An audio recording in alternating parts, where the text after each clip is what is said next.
म्हजो मेहंदी तुज्या नांवाची, भांग म्हजो सिंदूर तुज्या नांवाचो, कपाळ म्हाजें कुंकू तुज्या नांवाचो, गळो म्हजो मंगळसूत्र तुज्या नांवाचें, हात म्हजे कांकणां तुज्या नांवाची, पांय म्हजे बोटाक वेडे तुज्या नांवाचे, आनी व्हडल्याक पांये हांवें पडपाचे आनी अखंड सौभाग्यवती आशिर्वाद तुका।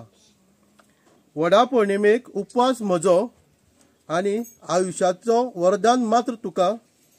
घराची काळजी हांवें घेवची, घराची काळजी हांवें घेवची आनी दाराचेर नांवाची पाटी तुज्या नांवाची।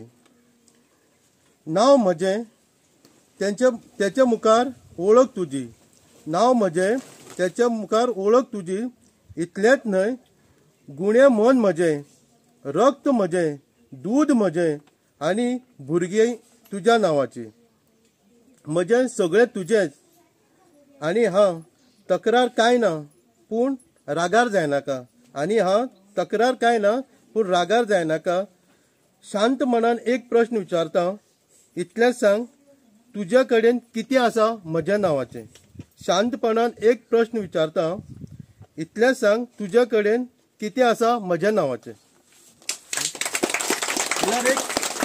एक बायल जी आसा पळय ना, ती आपल्याक घोवाक प्रश्न विचारता। आतां एक